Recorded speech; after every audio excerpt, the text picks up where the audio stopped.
Oh baby, you're the only thing in this whole world that's pure and good and right. Wherever you are and wherever you go, there's always gonna be some light. Well, I gotta get out, I gotta break it out now before the final crack of dawn. Yeah, we gotta make the most of a one night together. When it's over, you know, we'll both be so alone. Like a bat out of hell, I'll be gone when the morning comes. The night is over and the night out of hell, I'll be gone, gone, gone. When the night of hell, I'll be gone when the morning comes. The day is through and the sun goes down and the moonlight shining through.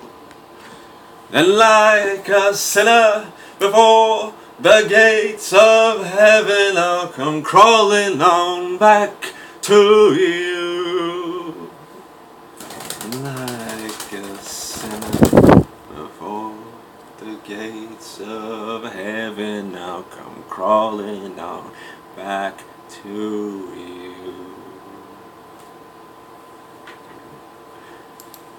What's up, everybody?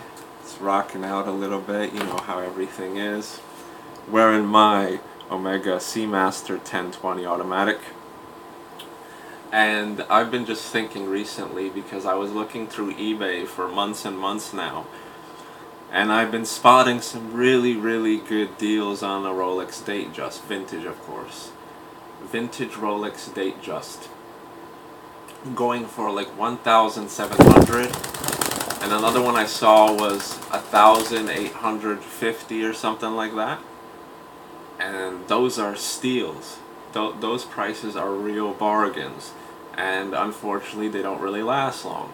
But the type of person I am, I have to really think about it. And I say, oh, I have, you know, plenty of watches already. And yeah, I always wanted a Rolex Datejust, but it's a lot of money. And through that whole thinking process and through that whole hesitation, I missed out on a lot of pretty good deals on a Rolex Datejust. Now I kind of screwed myself over, but I made a decision. I made a decision to purchase a Rolex Datejust for myself on my upcoming birthday. And that is the perfect excuse. You know, there's going to be no more hesitation. I mean, there always is going to be some hesitation, but, you know, as a reward to myself, as a gift to myself, I think it's only fair. And I'm hoping by then I could find some really nice deals, because it's going to be around the holiday season. So I'm thinking there's going to be some decent deals on Rolex Datejusts. So I'm going to pull the trigger, I guess, and buy it then. And I know that I'm going to be very happy with my decision, and it's going to be awesome, you know. But the main point of this video is that I feel that a lot of watch collectors do have some hesitation, you know. They find a piece that they really want, but they're like, oh, I spend so much money on this already and that already, and oh, maybe I should sell off this watch because I don't wear it that often, and maybe I should, you know, sell off this other watch so I could have enough money for that, and then it won't seem like too much of a big deal when I buy a Rolex Datejust. But like I said, I don't like to sell watches yet, because I don't have too many to sell off, first of all, but second of all, I become very attached to the pieces I do have, even though, you know, they might be nothing too fancy or nothing too rare. I still grown sort of accustomed and sort of, I developed a sort of attachment to them, you know, and it's hard for me, so I don't want to let any of my watches go. That's just not going to happen. My collection's going to continue to grow like any good watch collector. You know, I'm planning on having, you know, 50 pieces, 100 pieces, I don't care. Some people could say, oh, that's a lot, you know. That's way too many pieces. To me, once I get the Rolex Datejust, I feel that every other watch is just going to be kind of, like I said in my previous videos, icing on the cake.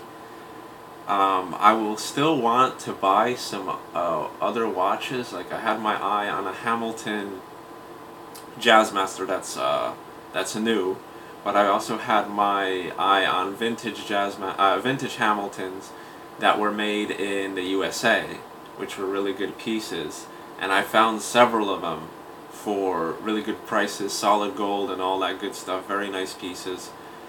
So it's hard for me. It's hard for me because I could buy maybe 2 pieces, you know, for the price of 1 Rolex Datejust.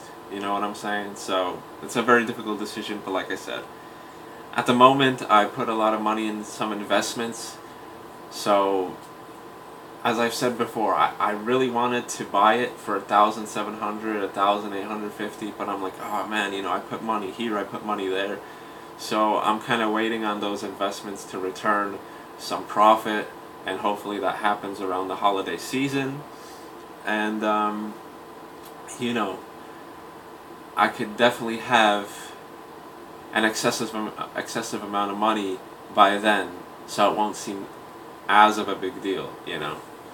Because at the moment it's like, oh, I put money here, I put money there, and I'm going to put money on here for no reason, and then try selling it and try repairing it and all this stuff, you know what I'm saying? So that's a quick update.